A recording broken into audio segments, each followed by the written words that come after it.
Okay, so here's the Laury famous turkey dumpling gravy. Actually, you're going to start with your stock. I use collagen chicken broth. I have 2 of them in here, and you bring that to a boil. If you want to stretch it further, you can add water, but you're just going to make your broth out of this and taste it. If it needs more flavoring, you can add, I use this solid paste base, chicken soup base. You can use the crystals that are chicken flavored. I actually like the chicken broth better. I think that it has more flavor than the turkey, but you can use turkey also. You're going to bring that to a boil, and then you're going to taste it. Be careful when you add this. It's salty, so you got to add just a little bit at a time and taste it. So get your broth, the flavor that you want it, and bring it to a boil like that. What I usually do then is I add just 1 or 2 drops of yellow food coloring. Whoops. And you got to be careful, you don't want fluorescent gravy, so 1 or 2 drops of yellow food coloring. If you have chicken or turkey stock, you can add that to this for more flavor.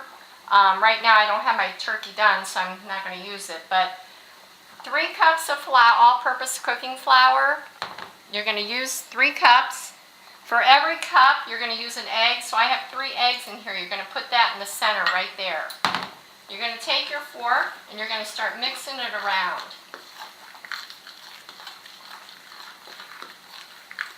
And actually, by seeing this mixture, I can tell I'm going to need another egg.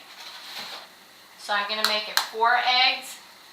I've never made the actual recipe before here by recipe. I just do it by looks. But so that's 3 cups of flour to 4 eggs. And as you can see, it's kind of getting crumbly. So with that boiling right now, your stock, there's no other way to do this but get your hands in there.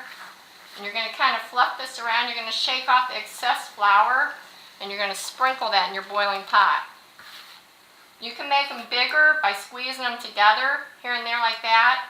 And then shake off the excess flour and put them in your pot that's boiling. My kids like them bigger, so I kind of scrunch them together. If you can see this is too floury, you can still add another egg, which I probably could do, but you just want it to be where it's going to start to form. And I think I will add 1 more egg. So I would do probably 2 cups of flour to 3 eggs. That's probably better. And again, just mix it around like that. You want your dumplings to be a little bit bigger, so you want them to stick together a little bit more.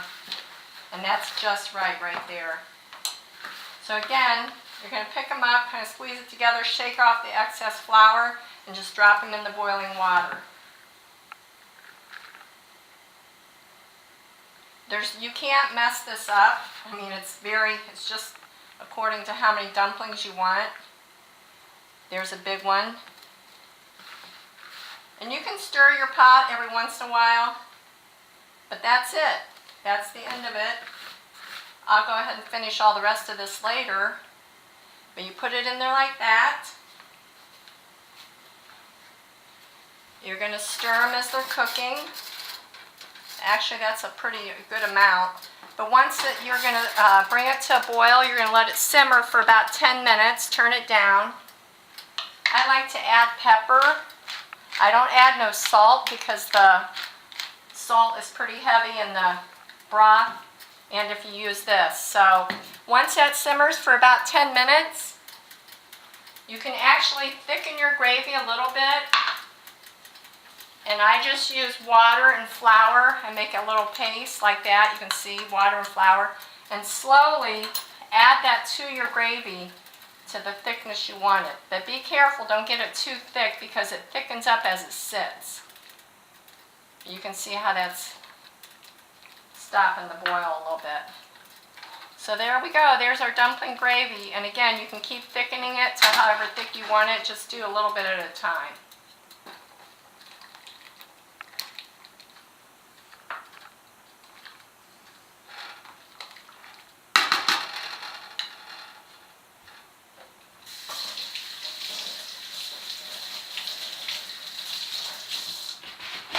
So you could have let it simmer a little bit longer before you added the thickening, but you can see how it turned out.